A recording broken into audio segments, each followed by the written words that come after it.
অনেক আপুরাই কিন্তু এই ভিডিওটি রিকোয়েস্ট করেছো, তো কেন একদম। রিকোয়েস্ট করেছো সেটা স্বাতীর মুখ থেকেই শোনা যায়। কারণ হচ্ছে তোমার মেয়েদের জীবন কিন্তু অনেক সংগ্রামী। আমি একদম জানি না কত ছেলে এটা অ্যাগ্রি করো কি করো না। মেয়েদের জীবন কি বলো তো, তুমি যে পাত্রে রাখবে সেই পাত্রের আকারই ধারণ করতে হবে একদম প্রত্যেকটা মেয়েকে। আর মানে সেটাই ওদের করে। ওদের জীবন প্রচুর প্রচুর সংগ্রামী।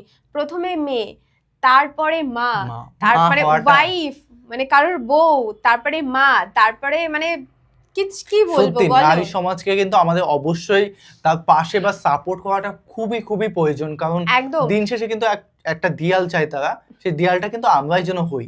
একদম। তো তো ওই আপুটা আমাদের রিকোয়েস্ট করেছে যে পুরুষ সমাজে, বিশেষ করে পুরুষদের একদম কাছে এই ভিডিওটা পৌঁছে দাও, যেন ওরা বুঝতে পারে যে মেয়েরা কতটা মানে পরিশ্রমী হয়, বা কতটা মানে কি করে বলবো, মানে কোনো একদম ওয়ার্ড হয়তো নেই তো বোঝানোর মতন, তোমরা জাস্ট ফিল করো।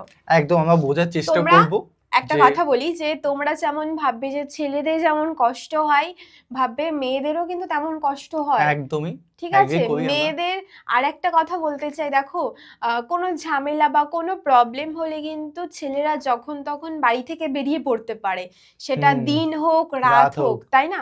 কিন্তু একদম মেয়েরা সেটা পারে না, কিন্তু মেয়েরা অনেক কিছু চুপচাপ মুখ বুজে সহ্য করে নেয়। হ্যাঁ, দিন শেষে কিন্তু তারা চাইলে বেরোতে পারে না। মানে অনেক অনেক বিষয়গুলো সেগুলো আমরা সবাই একদম বুঝি, আর আমরা চাইও না যে এরকম হোক। তো যাই না কেন দেখবো আজকে ভিডিওটি খুবই খুবই মাইন্ডফুল একটা খুবই ভিডিও, সুন্দর। মা বোনেদের নিয়ে কান্নার কান্নার ওয়াজ ওয়াজ আগে কেউ করেনি, করেনি। মানে বুঝতে পারছি। তো খুব সুন্দর একটা ভিডিও দেখবো, হুজুর কি বললেন, আর প্রত্যেকটা হুজুরের ভিডিও কিন্তু আমরা কভার করতে চাচ্ছি বা কভার করছি, আর কন্টিনিউ করবো তোমাদের একদম ভালোবাসা বা সাপোর্ট পেলে। হ্যাঁ, তোমরা যেমন রিকোয়েস্ট করছো আমরা কিন্তু তেমন ভাবেই ভিডিও আনছি। একদম। তো যেহেতু দেখবো, আর আমার বিশেষ করে আমাদের একটা চ্যানেল আছে, আমার প্লাস সাথে দুজনেরই চ্যানেল হ্যাঁ, আছে, ব্লগ চ্যানেল আছে, তোমরা please please please check check out out করো। করো। আশা করি তোমাদের খুব ভালো লাগবে। তোমরা মানে একবার প্লিজ চেক আউট তো করে দেখো। একদম মানে আমাদের অ্যাক্টিভিটি অনেক অনেক ভালো লাগবে, তো প্লিজ হ্যাঁ, ডিসক্রিপশন আর বক্সে তোমরা প্লিজ আমাদের চ্যানেলগুলোতে গিয়ে তোমরা কমেন্ট করো যে তোমরা কি ধরনের ভিডিও দেখতে চাইছো, কোনো একদম চ্যালেঞ্জিং বা কোনো ফুড ইট বা যে কোনো এনিথিং ধরনের ভিডিও। এনিথিং এনিথিং তোমরা কমেন্ট করতে পারো, আমরা তেমন একদম। ধরনের ভিডিওই আনবো। তো চলো আজকে ভিডিওটি শুরু শুরু করা করা যাক। যাক। একজন বিধবা নারী, একজন বিধবা মা, কেমন আমলওয়ালা এ পর্দার মায়েরা ও অত্র এলাকার বরগুনার মা বোনেরা যারা বাসা বাড়িতে আমার বয়ান শুনতেছো, মা তোমাদের উদ্দেশ্যে এই ঘটনা, তোমাদের উদ্দেশ্যে নসিহতটা আমি শেষবারের মতো বলে যাই। ও আমার এলাকার মা বোনেরা, মা গো, জুলফিকার আলী নকশবন্দি লেখে এক বিধবা মা, তার স্বামী যখন মারা যায় তখন তার মাত্র একটা সন্তান। এই মায়ের পার্সোনাল কিছু আমল ছিল।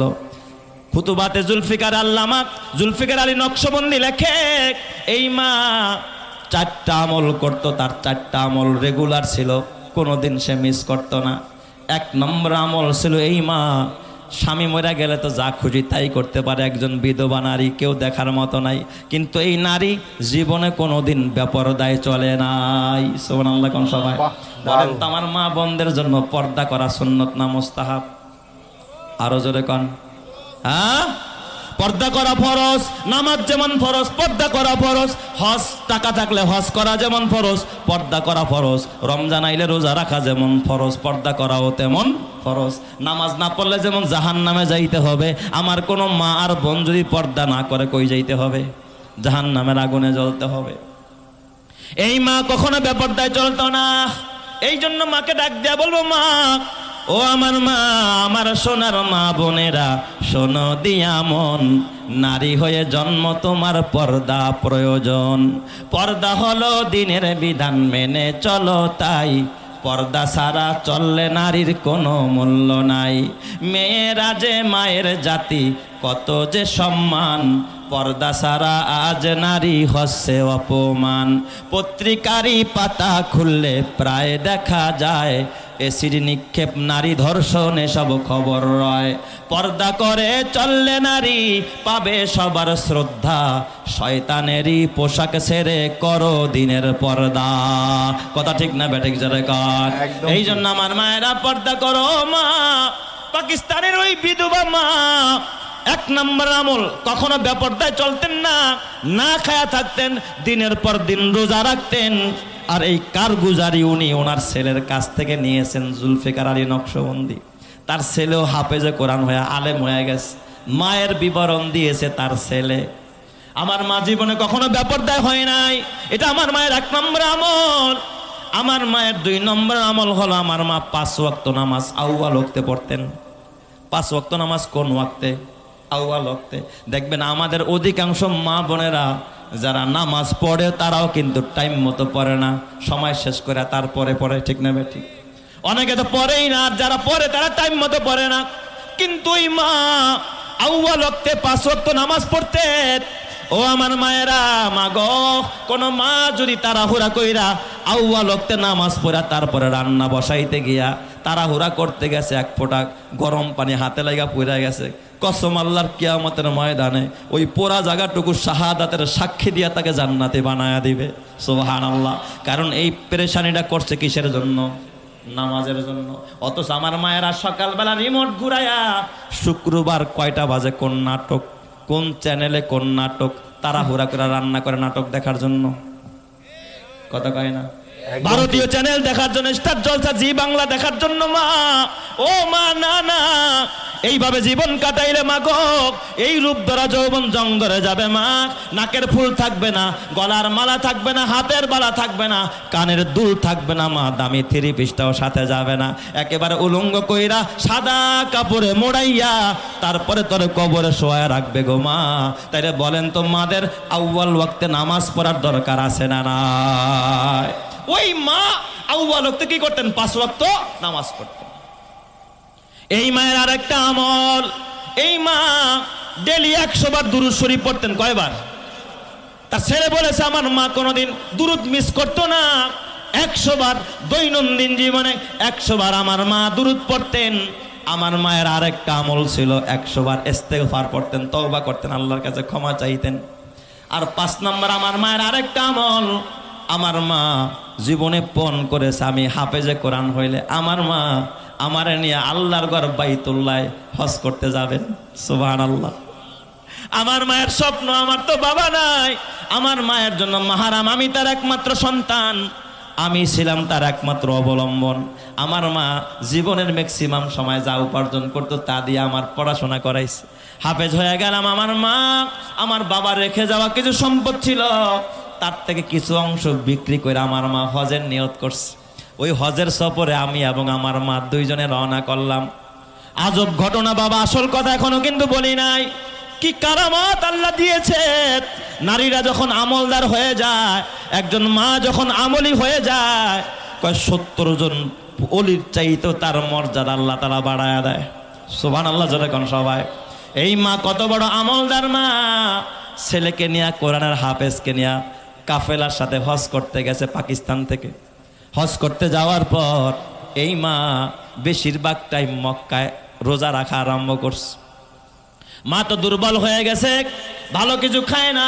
হাফেজে কোরআন কাফেলার পুরুষদের সাথে বাইতুল্লাহ তওয়াফ করতে যায়, আর তার মারে দিছে মহিলাদের সাথে কাফেলা বাইন্দা তাদের সাথে কোথায় যায়? বাইতুল্লাহ যায়, তওয়াফ করে। হঠাৎ একদিন কাফেলার সব নারীরা আলাদা আসছে বাসায়, পুরুষরা আলাদা বাসায় আসছে, নকশবন্দি লেখে তার কিতাবের মধ্যে। কিন্তু হাফেজে কোরআনের মা, ওই যে বুজুর্গ মা, আল্লাহওয়ালা একজন মা, এই মা রাত গভীর হয়ে যায়, মা তো বাসায় ফেরে না। ছেলে পাগল পারা হয়ে বের হয়ে যায়, আল্লাহ এই দুনিয়ায় আমার মার কেউ নাই, আমার বাবা নাই, আমার মায়ের কত স্বপ্ন আমার হাফেজ বানায়, আমার মা বাইতুল্লাহ হজ করতে আসছে। আল্লাহ আমার মা দুনিয়া চায় নাই, আমার মা ইচ্ছা করলে আরেক জায়গায় বিয়ে বসতে পারতো, নিজের যৌবনের চাহিদা মেটাইতে পারত। আমার মা সব জলাঞ্জলি দিল, আল্লাহ আমি সন্তানের জন্য। আবার আজকে আমার মা বাইতুল্লাহ আসলো, আমার মা আমার নিয়ে দোয়া করতেছে আল্লাহ, কিন্তু আজকে আমার মা ঘরে আসে না। আমার মা না জানি কোথায় হারায় গেল নাকি মারা গেল। ছেলেটা সারা রাত খুঁজলো, কোথাও মারে পায় না। দিনের বেলায় খুঁজে মা পায় না।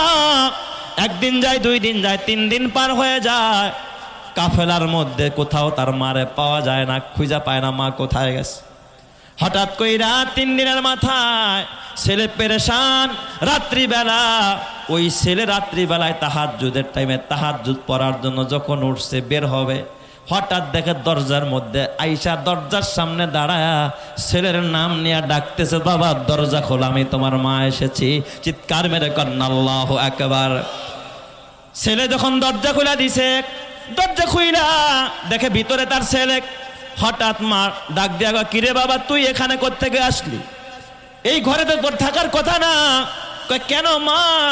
কয় বাবা রে, তুই না আমার আগে আনলি বাইতুল্লাহ থেকে, তুই এখানে কোত্থেকে? কয় না মা, আমি তো আজকে রাতের বেলায় বের হই নাই। কয় বাবা তুই জানোস না, আমি যখন তাহাজ্জুদের নামাজ শেষ কইরা বাইতুল্লাহর হেরেমের মধ্যে যখন আমি একটু জিকির করতেছিলাম, হঠাৎ আমার জীবনে আসছে, আমি দেখি তুই একটা সাদা কাপড় পরে পাশে দাঁড়ায় আমার ডাকতেছস, মা আসো। আমি তোর পিছনে পিছনে আসলাম, তুই নিচে আইসা আমার কলি, মা তুমি উপরে যাও আমি আসতেছি। কিন্তু উপরে আইসা দেখি তুই উপরে, তাইলে কে আমার আগায়া দিয়া গেল? ছেলে ডাক দিয়া কা, মা গো মা, আমি যাই নাই, আজকে এই রাতের বেলা আমি ছিলাম না, মনে হয় আমার আল্লাহ কোনো ফেরেশতা দিয়া তোমার ছেলের রূপ ধরায়া তোমাকে আল্লাহ তাআলা তোমার বাসার ভিতরে হারানো মাকে আল্লাহ তাআলা ফিরাইয়া দিয়েছে। চিৎকার মেরে কন্যা আল্লাহু আকবার, আরো জোরে কন্যা আল্লাহু আকবার। হালিমাতুস সাদিয়া ডাক দিয়া কয়, ও মক্কার লোকেরা, তায়েফের লোকেরা, ওই জাতের কসম করে কয়, আমি হালিমা এই মোহাম্মদরে দেখার সাথে সাথে পাগল হয়ে গেলাম। অতীতেও যারা বাচ্চা নিছে তারা যদি এতিমের কথা না শুইনা শুধুমাত্র মোহাম্মদের চেহারাটা একটা নজর দেখতো, তাইলে তায়েফের কোন মহিলা মোহাম্মদকে ফালায় এখান থেকে যাইতে পারতো না। চিৎকার মেরে কোন সুবহানাল্লাহ। এত সৌন্দর্য আমার নবীর চেহারায় যিনি দান করেছেন তিনি কে? আরো জোরে বলতে হবে, তিনি কে? হালিমা বলেন, বাচ্চাটা কুলে নিয়ে আমার স্বামীকে বললাম, স্বামী আমার পয়সা পাওয়া যাবে না, আমরা পয়সার দিকে তাকাবো না, কারণ হাদিস শরীফের মধ্যে আছে কেউ যখন পয়সার দিকে তাকায়, কারো মালের দিকে তাকায়, আল্লাহ তাআলা তার থেকে তখন রহমতের নজরটা উঠায়া নিয়ে যায়। আর কেউ যখন মালের দিকে তাকায় না, আল্লাহর দিকে তাকায়, রহমতের দিকে তাকায়, আল্লাহ তাআলার রহমত ওই বান্দার দিকে দৌড়াইতে আরম্ভ করে। চিৎকার মেরে কন্যা আল্লাহু আকবার। হালিমাতুস সাদিয়া বলে, স্বামী আমার এতিম মোহাম্মদ পাইছি, এই নাম অতীতে কারো শুনি নাই, নামটা শুনা ভালো লাগছে স্বামী গো, চেহারাটা দেখা প্রেমে পড়ে গেছি, এই বাচ্চা দেখা আমি যাইতে চাই না। স্বামী কয়, তাইলে একটা কাজ করো, ও বিবি আমার, এই এতিম বাচ্চাটাকে নিয়ে চলো, আসাল্লাহু আইয়াজালাহু ফিহি বারাকা, অচিরেই আল্লাহ তাআলা এই বাচ্চার দ্বারা মনে হয় আমাদেরকে বরকত দান করবে। চিৎকার মেরে কন্যা আল্লাহু আকবার। তাহলে বলেন, হালিমাতুস সাদিয়া আমার নবী মুহাম্মদকে গ্রহণ করেছে পয়সার লোভে না বরকতের আশায়? আরো জোরে বলেন, কিসের আশা? ও দুনিয়ার মুসলমান, তুমিও কিন্তু বন্ধু বানাও। চেয়ারম্যান এমপির লগে বন্ধুত্ব করতে চায়, ঠিক না ভাই? ঠিক, যে এমপির লগে সম্পর্ক হইলে এমপি আমার বিপদে কি করবে? হেল্প করবে। 5 বিঘা জমিওয়ালা 6 বিঘাওয়ালার সাথে সম্পর্ক করতে চায়, একতলাওয়ালা দোতলাওয়ালার সাথে সম্পর্ক করতে চায়, লাখপতি কোটিপতির সাথে সম্পর্ক করতে চায়। দেখবেন দুনিয়াতে কেউ গরিবের লগে আত্মীয় করতে চায় না। ঠিক বললাম না ভাই? ঠিক বললাম? রাগ করতেছেন আপনারা? একদম সত্যি। যে ও গরিব, ও দিতে পারবো না, খাওয়াইতে পারবো না, তার মানে তোমার নজর হলো টাকার দিকে, পকেটের দিকে। আল্লাহ বলে, গোলাম না না, নজরটা টাকার দিকে দিস না, পকেটের দিকে দিস না, মালের দিকে না, রহমানের দিকে দেখ, আমি আল্লাহর দিকে দেখ। দুনিয়ার মানুষ সব ফকির, আমি আল্লাহ ধনী, আমার দিকে নজর দেখ। আমি আল্লাহ এমন জায়গা থেকে তোকে রহমত দিব, এমন জায়গা থেকে বরকত দিব, যেখান থেকে বরকত নিয়ে তুই কোনোদিন শেষ করতে পারবি না। চিৎকার মেরে কন্যা আল্লাহু আকবার। এই জন্য দেখবেন বিপদ আপদের সময় এক ধনী ভাই আরেক ধনী ভাই দেখো, আহেন ভাই আমার বাসায় একটু খাইয়া যান, এক গ্লাস পানি খাইয়া যান। ডাকেন কি ডাকেন না? আসেন ভাই একটু ফল খাইয়া যান, এক কাপ চা খাইয়া যান। চার দোকানের দেখা হইলে কয়, আসেন ব্যবসায়ী ভাই বসেন, এক কাপ চা খান। জীবনে শুনছেন নি 5 তলা বাড়িওয়ালা ভ্যানওয়ালারে কইছে, ভাই বয় তুই এক কাপ চা খা? ভ্যানওয়ালারে কয় না, রিস্কাওয়ালারে কয় না, খেতের কামলারে কয় না, গরিব রে কয় না। এই যে আপনাদের মাদ্রাসা, এই মাদ্রাসা অনেক গরিব পড়ে কি পড়ে না? এই কথা বলেন, পড়ে কি না? কলেজ পড়ুয়া ছাত্র, এক দলের সে প্রধান, সভাপতি, সেক্রেটারি, চিন্তা করে ওরে রাখলে আমার ছেলের ভর্তির সময় কাজে লাগবে। ওরে ডাক দিয়া চা খাওয়ায়, ওরে ডাক দিয়া নিমন্ত্রণ করে তারপরে আপ্যায়ন করে। কিন্তু একদিন তো বললাম না মাদ্রাসার একটা এতিমরে বাসায় নিয়ে আজকে আমি খানা খাওয়াবো। আমি ওর কাছ থেকে দুনিয়া চাই না, ওর পকেটের দিকে তাকাবো না। ওর টাকা নাই, পয়সা নাই, ও আমাকে দুনিয়ায় উপকার যদি নাও করতে পারে, কসম আল্লাহর, তুমি না তাকাইলেও আল্লাহ তাআলা নূরের ফেরেশতারা ওর পায়ের নিচে নূরের ডানা বিছায়া দেয়। ওরে যদি একদিন আদর কইরা একটা হাফেজে কোরআন, এই যে আজকে পাগড়ি নিয়ে গেল, এই হাফেজে কোরআনটাকে যদি বলো যে ভাই চল তুই আমার বাসায় চল, ও তোর ঘরের মধ্যে হাঁটবে, তোর বাড়িতে হাঁটবে, তোর খাটের মধ্যে বসবে, কসম আল্লাহর, যেই জায়গায় ওর কদম পড়বে ওই জায়গায় নূরের ফেরেশতারা নূরের ডানা বিছায়া দিবে। কথা ঠিক কিনা? গোটা ঘর নূরে নূরান্বিত হবে। আর গাঞ্জাখোর, বাটপার, চোর আর সিটার, সুদখোর আর ঘুষখোররে ঘরে নিবি, বরকত দূর হয়ে যাবে। কথা ঠিক না ঠিক যারা কা?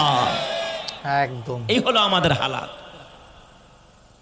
হালিমাতুস সাদিয়া ডাক দিয়া বলে, স্বামী আমার টাকা চাই না, পয়সা চাই না, এই বাচ্চাটারে এতিমটারে পালতে চাই বরকতের আশায়। সুবহানাল্লাহ বলেন না সবাই? হালিমাতুস সাদিয়া বলে, সিরাত ইবনে হিশামের মধ্যে রাখস, হালিমাতুস সাদিয়া বলে আমি দুর্বল, আমার গাদাটাও ছিল বড় দুর্বল। এই ছোট্ট শিশু মোহাম্মদ রে যখন কুলে নিলাম, হঠাৎ দেখে আমার শরীরটা একটা ঝাঁকি মারলো। ঝাঁকি মারার সাথে সাথে আমি দেখি আমার শরীরের মধ্যে কেমন যেন শক্তি এসে গেছে। আমার শরীরটা কেমন যেন এখন চাঙ্গা চাঙ্গা বাপ, মনে হয় যেন দুইটারে গুছাই মেরা লাই, শক্তি বেড়ে গেছে। আমার একটা ছেলে ছিল আব্দুল্লাহ, এই আব্দুল্লাহ দুধ পান করে, কারণ দুধ খাওয়াইতে হইলে তো ওই মহিলার স্তনের দুধ থাকতে হবে, তার বাচ্চা থাকতে হবে, ঠিক না বে ঠিক? যার বাচ্চা নাই সে কি আরেকজনের দুধ পান করাইতে পারে নাকি? আমার আব্দুল্লাহ দুধ পাইতো না, সারাদিন টেও টেও করতো, কান্না করত। কিন্তু এই আখেরি জামানার পয়গম্বর মোহাম্মদ রে কোলে নেওয়ার সাথে সাথে আমার যে স্তনগুলো একেবারে শুকানো ছিল, মোহাম্মদকে কোলে নেওয়ার সাথে সাথে আমি তাকায় দেখি আমার স্তন দুইটা দুধে ভরপুর হয়ে গেছে। আর একটু জোরে কান্না আল্লাহু আকবার বলেন তো, বরকতের মালিক কে? আরো জোরে বলেন, বরকতের মালিক কে?